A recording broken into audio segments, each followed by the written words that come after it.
that, when we opened per se, it was very interesting that the expansion process began. And of course we opened Bouchon in Las Vegas at the same time.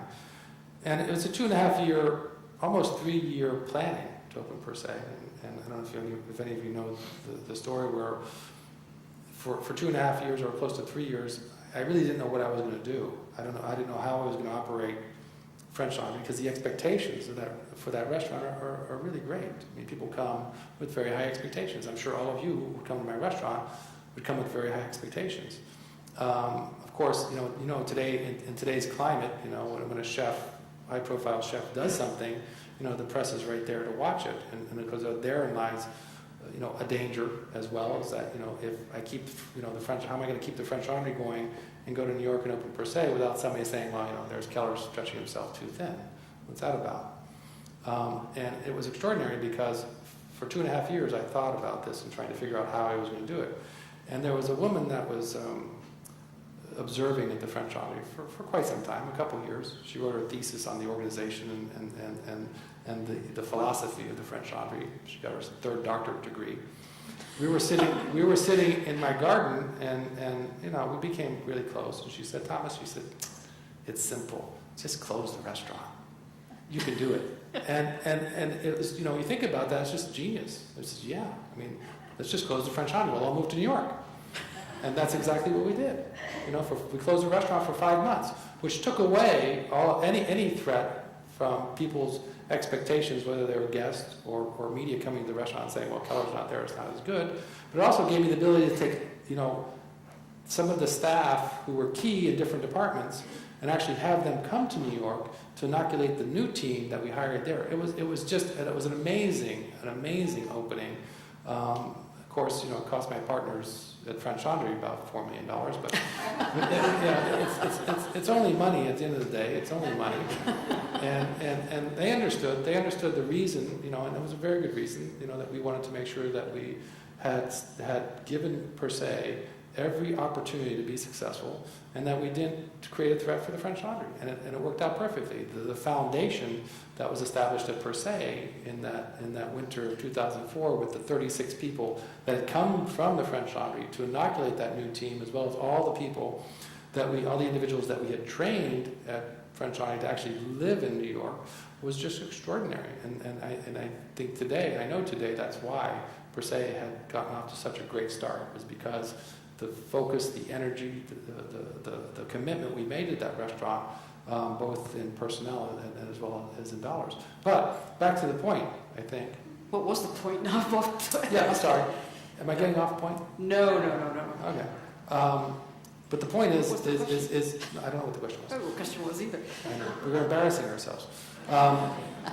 The point is that I was, behind the stove for 10 years at the French Laundry, and what happens when you actually do expand, as you've got the background to the restaurants in Yountville, from my point of view, weren't really expansion because they were in Yountville, and the genesis for those were a different thing. Per se was purely an expansion, as well as Bouchon in Las Vegas, which we can talk about later.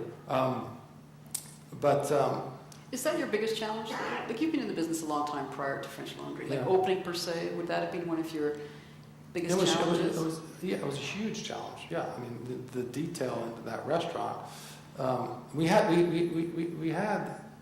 the blueprints for it. It was actually taking everything that we have at the French Laundry, every use,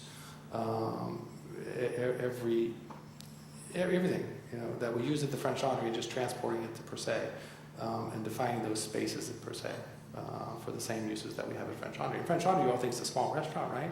It's that little stone building on the corner of Washington and Creek Street. It's 2,200 square feet. It's not so small. There's a laundry in Napa that's 1,600 square feet, a wine cellar in Napa that's 1,600 square feet, a store. When you start to look around Yountville and Napa of all the uses that support French Laundry, it gets quite big. So we had to translate all that to per se. But the point that I'm getting to is that what do you do as a chef when you actually expand? And it was very interesting.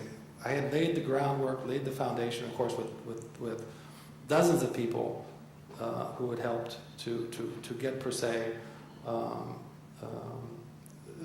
stabilized and create that foundation and inoculate that new staff with our culture and our philosophy, which is so important. Hiring Jonathan Beno, who's the chef de cuisine there, came back to French Laundry, working for 16 months at our restaurant to go back to Per Se. And the one thing that I did not anticipate, the one thing that I did not plan for, because I planned the reopening of French Laundry with its chef and Per Se, was what I was going to do.